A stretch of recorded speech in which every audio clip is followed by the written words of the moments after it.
Behind the Fog, Part 2. Like I said previously, let the story develop. I have started to put some ground rules in place. No texting constantly while we are doing things together. Also no text arguing. Both good and bad communication need to be done in person. Cut the drinking out, as well as the out all the time out all night behavior. Sometimes we will need to do or say things for each other deliberately that foster real togetherness, growth, and support. And that sometimes we may not want to do these things at the time, that they are necessary to rebuild our bond. I also said that we both need to be comfortable talking about how we feel about each other early and often so that we both will have a chance to work together and be willing to compromise if needed to resolve it. I also reinforced my position on defending my territory and crossing the friend line. I told her that I've never had a problem with her having a friend that is a guy, but that if I sense that one or the other us blurring that friend line, I will step in and enforce my territory again just like I did with Eric. She understands this and says that she doesn't want that to happen again. I said it better not or she will be held accountable. At this point the vibe is that I have taken a stand, given an ultimatum. And she has decided to apologize, accept it and stay to show me that she wants this through words and actions. It's almost as if Amanda has grounded herself from the world she has lived in over the last month and wants to work to not go to that place again. Came to an after party. We ended up staying there until 3 a.m. While there I could tell that she was looking for Eric. It was obvious. Once she found him, she did everything she could to be near him. When I called her on it, she got defensive saying duck you. She kicked, kneed, and punched me multiple times, hard. It wasn't playful. It took a long time to convince Amanda to leave. She was hell-bent on staying. It took trip other girls to convince her. Went to Amanda's doctor appointment with her. There I asked about if it's possible to be too high, possibly manic. Doctor said he doesn't see that. Asked if there are negative interactions with alcohol and her meds. He said that since alcohol is a depressant, that it could counter the positive effects of the meds. During our conversation, Amanda said she goes out 3 or 4 times a week and gets drunk. Doctor told her that is not normal and could mean there may be an alcohol problem. Amanda got mad at me because she thinks I made doctor think she is an alcoholic. She brought up the frequency and amount, not me. I couldn't get a babysitter for tonight, so couldn't go to the diamond drawing with Amanda. The nice thing is that Amanda said she'd come home after the 10 drawing. That is nice of her to do that. Part of me is worried that she is going to call close to 10 and decide to stay longer. I still find myself apprehensive that she is going to do something behind my back. I shouldn't feel that way as she is giving me all kinds of reasons to trust her. I guess maybe those couple times last week that she kind of went overboard make it tough for me. I am doing better about not dwelling on it so much and am occupying my time with other things. I realize now that trust issues are a character defect that I have not done anything to work on. It is something that I have to pay attention to for sure. So shortly after my last entry, Amanda texted that she wanted to stay out later. She said she would trade Thursday for staying out till 12 a.m. tonight. I gave in and said yes. Why do I do that? I guess I am a sucker for giving her what she wants all the time. I don't get what I want all the time, but then again I don't ask for much or do much on my own anyway, so it just kind of sucks sitting here waiting for her to be done having her fun so that I can hang out with her. Here I am once again waiting up for Amanda. It feels like she had no intention on coming home at 10. It's 12:45 and she's still not home. Why do I put up with this? She got home, was kind of stand and spent much of her time texting with Eric. She finally came to bed, after what felt like me coercing her. She locked the door, which is how I know she wanted to have a good time, but it kind of felt like she was doing a chore. I wasn't feeling it and couldn't stay aroused. I tried a few things but we weren't clicking. I tried to give her a good time but she pulled away. I stopped, she fell asleep, and then I snuggled with her. Part of me is still apprehensive about the Eric factor. I don't mind Amanda having friends that are guys, but she talks to him every day. I feel like she has some sort of pet crush on him, trying to have a nice romantic evening with Amanda, just me and her. Of course, we find ourselves at Ducking Moonshine again. I swear she is obsessed with this place. I can't figure out why she has this need to come here all the time. What is it that she is getting out of this place that's different than any other place? I agree that it is pretty laid back, but come on. Whatever, I'm just going to grin and bear it. I hate that I feel like I have to compete with this place for Amanda's attention. I just wish she would just grow out of it. Spoke my mind and told Amanda about how I feel about her texting Eric all the time and she immediately got defensive. I just wanted her to say that it's alright and that she could choose real interaction with me instead of vicarious interaction with him. Amanda lied again about where she is and what she is doing. I can't believe I let her leave here tonight. She said she'd be home at 1 a.m. then said she was going to an after party at Brina's mom's house. She went to Eric's house. I know because after she did not reply to me I checked Latitude and saw her phone. I'm done. She lied to my face about where she really was until I confronted her and said I knew that she was at Eric's house. Then she continued to lie about Brina being with her. I called Brina and she said she wasn't with Amanda after Moonshine. I told her that what she said about being an alcoholic and not being ready to quit yet is true. I then said that I think it would be a good idea to stop drinking, if only for a week to start, as I believe she is strong enough to do that, and that I believe that is where all of this is stemming from. Then I told her that I didn't want her to go away, and she said she did not want me to go away either. I told her I love her, kissed her goodnight on her forehead, and went to bed, alone. So, I told Amanda this morning that I think she does have an alcohol problem, and that it is most likely the source of some of these other things. I explained to her that she was a different person yesterday before we went out than after. I explained that once she started drinking, her attitude changed, and her attention started to move toward Eric, the end result of which was her getting defensive when I confronted her about that when we were supposed to be hanging out. Then she ended up at his house in the hot tub with him. I told her that she needs to make a decision if she wants to be here. She needs to show me on purpose by not drinking anymore and not talking to Eric any longer. I talked with Amanda some more. She said she knows I might not believe her, but that she is sorry. I told her that I understand what she means, and that I do believe her. I also told her a lesser man would have walked already. She admitted that if she stopped drinking, things would be better. I agreed. Now just time to wait and see. I believe she can. Amanda told me she had slept with Eric. I'm numb, but my initial reaction is to love more, to show support while being sure she knew that I am very upset about it. She can no longer have any contact with Eric. She agrees, and she's very remorseful, as she should be. I'm still in a daze. It almost doesn't feel real. This still feels surreal, like I'm having a dream. You know, the kind where you try and run but can't seem to get anywhere. It's like I can see you in there. You can't hear or see me, but you wish I was there to protect you. I want to reach in and pull you out, but you are just out of reach, and I feel frantic and helpless. Am I the one that's trying too hard? Do I expect too much? I just don't know what to say or do to bring her closer to me. It hurts so bad to know that she is where she is at. She committed adultery, and still somehow, she needs her space to figure things out. I don't get it. Either you want to or you don't. Right now she doesn't. I know she is upset about what she did, but I can't tell if it really is because she hurt me and damaged our relationship, or if it's because she did something wrong and is now in trouble for it. Last night we went out together again. We watched a band play at Moonshine, then went to Liquor Pugs for a bit, then back to Moonshine. Amanda drank in moderation, and we had fun. Amanda said that she saw Eric at Liquor Pigs. I didn't even notice him. Amanda still says that she wants to be friends with Eric and wants to be able to cross paths without it being awkward. She has even refriended him on Facebook. I told her that today I am not able to be comfortable with that, as my injuries have not healed yet. I know that Amanda is where she wants to be as far as us is concerned, and wants that to get stronger again, but the Eric factor is still too new for me not to let it get in the way. I asked her to at least not have contact with him until after counseling on Monday, so she can get sound advice from a professional about the Eric being friends thing. She agreed. Last night I had another panic attack. This one lasted longer. After that I summed Amanda up and ventured to her about it and told her that she has to make a choice. She has to either pick me or Eric. She worked Eric back into her life gradually, without really asking me if that was okay. I am not able to handle him being connected to our family.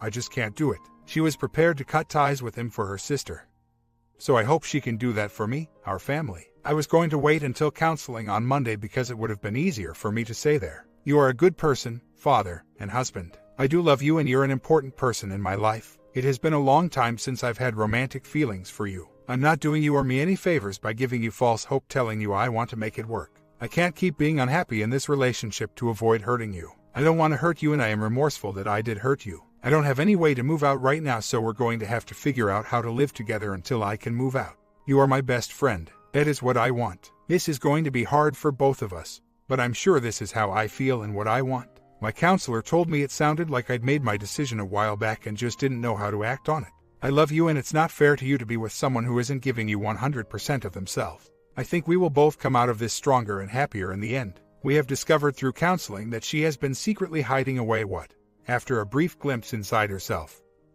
is looking like a phenomenal amount of resentment toward me, herself, and her place in life. She has buried all of this emotional baggage for so long that she cannot even identify the source herself, and by her actions it seems that she is not willing to put in the effort to find resolve with herself and work toward learning to be happy here again. Her words, "This person that she has become since her parents moved, while on the surface looks strong, newly rebuilt, attractive, and free, is not the person I get to see when her guard is let down. Nobody else sees the real her, drinking to hide, in spades. So much so that I have had to put our children in the car at 3 a.m. to pick her up because she is incredibly drunk and cannot get home on her own. I have stayed up all night, trying to contact her, only to have no recourse but to call in sick to work because there is nobody but me to tend to our children. Her response is a short 'fell asleep, sorry' text message, and me again going to bring her home, to this reality that she is apparently unable or unwilling to find her way back to. Amy, all I have ever wanted was for Amanda to be happy, firstly with herself, then the rest of her life. I have systematically discovered,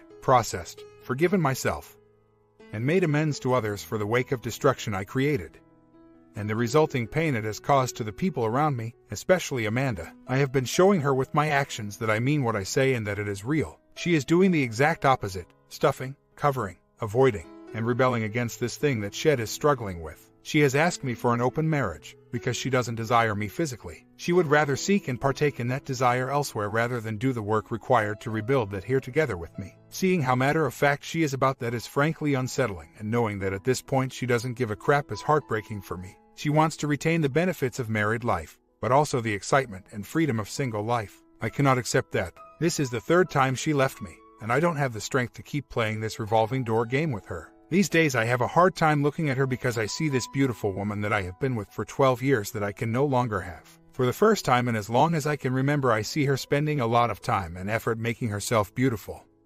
which I think is great for her. But it's not doing it to look good for me. This is the most painful thing I have ever had to endure. At this point I'm in a place where I'm more ready to move on than before.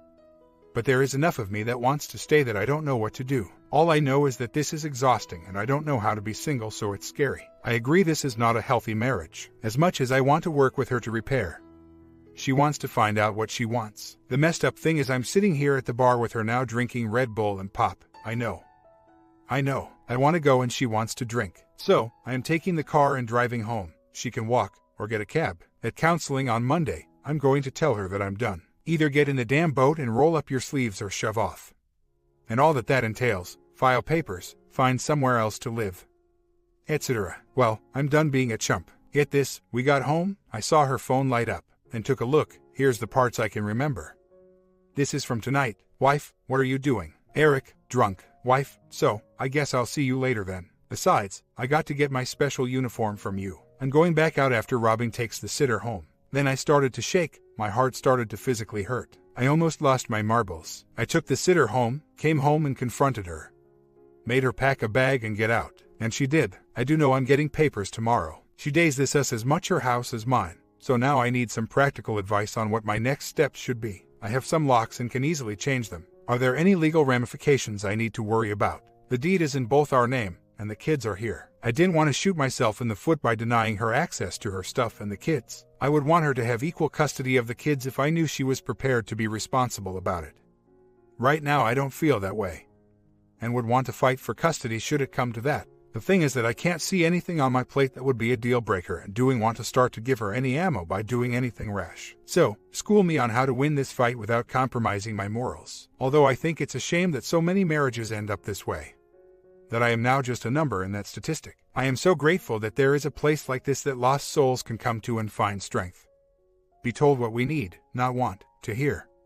And start the journey back out of this hell that was not of our choosing. Okay, so we were supposed to go to counseling today, and she balked. She said that she didn't want the counselor to get mad at her for lying. I said that if she wanted to get anything out of counseling that she needs to be as honest about herself as she can be so the counselor has something real to work with to try to help her. I told her I am past trying to use counseling as a way to get back in, as I know she doesn't want that right now. That being said, I told her that I believe she knows the things she is doing are wrong and selfish, and she didn't want to go because that would mean that she would have to start to admit that to herself and to another person. She'd have to make it real. So, I canceled the appointment and left the house. I went to a lawyer and set up an appointment for tomorrow to start the divorce process. I hear there is a $3,000 retainer for this woman, but she is really good and has been good with other men. Then I went to confront the OM at his work, which by the way my father manages. I very simply told him, you can have her, I'm done, but be careful because you are involved in an adulterous relationship and that is immoral and illegal. Technically it's illegal in my state, but rarely if ever enforced as it is a no-fault divorce state. Then I said, you better watch yourself, and walked away with my head held high as he stared bewildered at me. I didn't know if it was the right thing to do but sure felt good. Then on the way home I stopped at the OM's parents' place of business, where he stays with them in their upstairs apartment on occasion. The one I described in my journal. I told them their son has been having an affair with my wife, and that at least on one occasion it has happened here, above their store. I felt it was something they would want to know is happening in their home business. I told them that we are getting a divorce, and that me telling them was a part of the cleansing I needed to do. When I got home, told her I confronted him, and as expected, she flipped out. I told her she's upset because I am starting to expose her fantasy, and that is making it more real. I said, you made your bed, now you have to lie in it. I told her my goal is not to be malicious. It never was or will be, but what did she expect? I have to stand up for myself, and this was one way that I am doing that. Then I asked her if she was upset because of how he might react. She said yes. I reminded her that he tried to end it more than once. For him it's a notch in his belt, but for her it's all she had left of this desire. And that was why she pursued him so persistently after multiple rejections. Then I told her if he wants to walk away, that's his decision, and she should have thought of this before she put me or him in this position. I've already walked away, and it's no skin off his back to do the same. She really didn't want to hear that because that would mean she burned all her bridges and would be faced with the prospect of being alone. Wow, and it's only 6 p.m. I did find out that it is illegal for me to change the locks on the house or deny her access until she is off the deed, mortgage. When I see the lawyer tomorrow, I can see what options there are. So, get this, she actually asked me to help her continue with him. I figured it was just easier to copy, paste, read on her, make it right so he isn't afraid to talk to me. Make sure he knows there's no drama. Me, Amanda, I'm not a mean or cold person. You know that, right? Her, make it right. You know his number, right? Me, the last time I did that for you, Wisconsin, I stood my ground with him. Then for you I helped him feel comfortable coming back to you, because I thought that nobility would help to bring you back to me. But instead he never left. I can in good conscience be involved with enabling you to continue to do something that has hurt me so bad for so long. I know you don't like that stance, but it is something I have to do. On some level you must understand that. If you are important to him, he will listen to you, and if not, then I don't know what to say. Her, whatever. Me, besides, there is drama already. You just aren't willing to admit that. Her, of course, there's drama, but there didn't need to be more. Me, I didn't create more. That man made his own choice. I didn't make it for him. If you don't like the choice he made, maybe you should ask him why it is so easy for him to walk away like he has before. Then ask yourself why a woman like you would put up with that from anyone. Then she didn't reply. I'm going to see a lawyer in a few hours. That's also why she is couch hopping or whatever it is she's doing. I'm letting her come over here and see the kids because it's against the law for me to deny her access to her own house until the courts decree it, or I file a restraining order. The 180 is in effect. Better late than never, I guess. The balls have dropped. Since I kicked her out, she had been going along with it. I have been arguing a lot, but she keeps returning. Today I saw a lawyer about divorce. I got some things off my chest, and the lawyer agrees with me. She also said it sounds like she had a mental health issue. This is the second time I have heard this. Here is my stance today. I don't want to be malicious, but I do want to protect our children, and my stance. I want us to be able to respectably divvy up our household items without needing a mediator. This includes getting to a place where it is legal for me to change the locks, as I will then be the only one on the mortgage. I want us to be able to come to an agreement about the best interest of our children. This is their home, and I want that to stay that way. I want her to be able to have as much time with them as she wants, as I believe they need that. That being said, I would need her to prove that she can be trusted to make responsible decisions about them before I could feel comfortable with them being with her unsupervised for any length of time. This would include her being willing to take an alcohol assessment, then acting accordingly based on the outcome of that assessment. If she really doesn't have a problem as she states, then this will be a note issue for her, and seeing a pass on that assessment will allow me to better trust her judgment. I will enlist the help of an attorney if I get the impression that she doesn't want to be responsible and play fair. She is willing to let me determine the outcome. This shows me yet another reason why she has no intention of changing whatsoever. So be it, I'm out. I'm worth way more than everything in this tragic tale. Being a recovering alcoholic, people like us learn that it is not safe for us to take the notion of anger and resentment lightly, as for us it can very easily consume us to destruction if left unchecked. Some of you may understand this. That being said, I am not broken, only aware of my limits today. I'm on the same page as you, believe me. It's just that I need to get there in a way that is safe for me. I don't know how this works. I've never been here before. I have no frame of reference. I'm trying my best to get back to me. I'm starting to do the right things, I think. I'm starting to act based on my feelings and what I need instead of just reacting to hers. Small moves. I'm taking me back from her. I'm still fresh into this, being force-fed this pain, and wanting to run from it, to reclaim my sense of self. This is all so intense. I'm getting there. Here's one of many things I need to relearn. I sit here having kicked her out. She had been couch hopping since I did that on Saturday, but today she took a bunch of clothes and stuff to her sister's apartment as she is going to stay there. I displayed that I am no longer willing to settle or enable, and I stuck to it even when she tried to ask about staying. It's real, and I feel good that I stood up for myself and did that. I got my kids to bed, like I do every night. I sat down on my couch to watch some TV, like I do every night. But now I'm alone. I go to bed alone and I wake up alone. I'm still not used to that, and it is weird. Not good, not bad, just different and unfamiliar. Her sister is on board. She knows all about the situation, and she is on my side. Just before I wrote this, I was having one of those PTSD kinds of situations. You know, that overwhelming wave of sadness and despair you get from time to time. I came on here to check before bed and read the kind words above, and it cheered me up. Thanks again, guys, for the moral support. I needed that. After getting my kids to bed, my oldest, 5 years old, came down to the landing. Here was our conversation. It's one we have almost every night, but now it's different. Daddy, where's Mom? She's at work, honey. Will you send her up when she gets home? Then, after a long pause, deciding what to say, yes, I will, honey. My heart sank to the floor. Today has been a good day. The first day back to work since I booted her last Saturday. It's good for me to take my mind off of things and concentrate on work. I can feel and do some normal stuff. Today I have been focusing on me, and it is paying off. At least for today, I don't feel like I'm held hostage in a glass case of emotion. Ron Burgundy quote. Lol. She texted me last night from her sister's apartment at around 11:45 p.m. alone, saying it's lonely here. I didn't take the bait. She is not drinking, at least for the last few days. We'll see how that goes. Since I put the kibosh on the Eric thing, he won't respond to her. And I don't see an indication that she is trying to fill that void elsewhere. The big thing is I don't really care either way at this point. I know she is trying to manipulate me with that text, and that's why I didn't bite, even though part of me wanted to. I'm trying to do this 180 as best as I can today. She has been told on many occasions by her doctor and counselor that it would be a good idea to refrain from drinking while trying to figure out what she wants, needs, doesn't want, etc. She obviously didn't listen and doesn't care anyway. Oh, and now she has started smoking X again. I know because she told me she did, and that now she feels that recreational use is okay with her. Before all this, she was 100% against that idea. She also said that she would never do it in the house or around the kids. But I just found some on my kitchen floor next to the dishwasher. I have been working the 180, and the it's not just me and a more angle. I am making her fully aware that I can no longer tolerate her behavior, and if there is not some sport of progress, papers will be served, and my priority will be my and our children's well-being. I am doing much better at not trying to reason with her. It's hard, but I'm getting there. Yesterday I let go and basically bickered at her. She rebelled as I should have expected. Today I have chosen little to no contact with her, and I can tell that it is having an effect. She came to me and asked if we could talk after she's off work. I said that would be okay, but that I am very weary and my bullcrap radar is turned way up, so if she wants to broach the subject of how to get back to one with me, she will have to try very hard to prove to me that it is not a ruse. I'm going to see how that talk goes because I do still love her. And if it is possible for her to come back down off the crazy train, I would want her back. I'll let you know how it goes. If it becomes an epic fail on me, then you all have my permission to tell me you told me so. I am much stronger and have a tougher shell because of all this.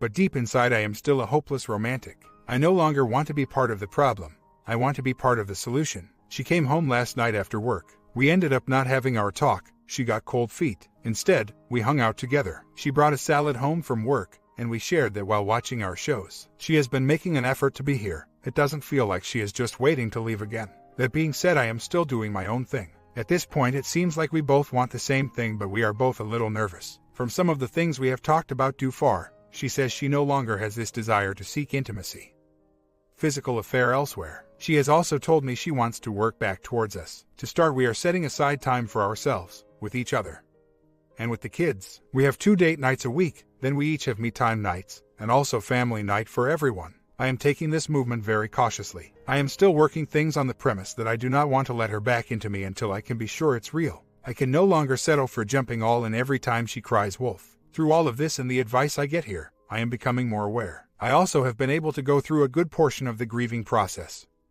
And I do accept that if nothing changes, I will be a single father. I don't want to just close my eyes and jump all in just because I don't want to be alone. Today I am a little more comfortable with the idea of being single. There was an email that I sent her last Friday. It started by me wanting to forward her an email about stuffing resentments about your spouse. She had said and learned in counseling that she has never actually forgiven me for the way I was before I got sober. We have learned that that has a big influence on why she feels like it's her turn, because in a way I held her hostage during my drinking days. Those of you in recovery or are with someone in recovery will understand that this dynamic exists, and if not tended to can have negative repercussions. She has never gone to AA to share with others that are in her position, and she has never taken it upon herself to learn more about my disease, recovery, and how it affects our relationship. So, for the last 4 years I have been treating my disease, but she has not been doing the maintenance that could help her understand, forgive, and grow. Today we are both aware that that is a big part of why this is happening. We both also know that it is not an excuse, but a possible source. More importantly, that her recent actions are no less improper because of it.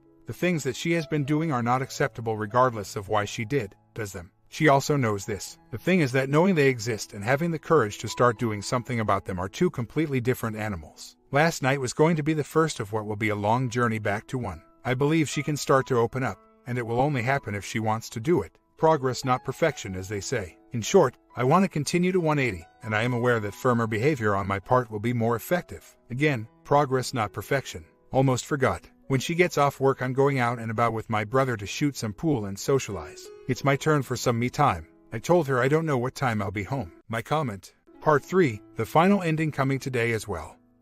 Enjoy the story. Sub and bell, and I'm going back on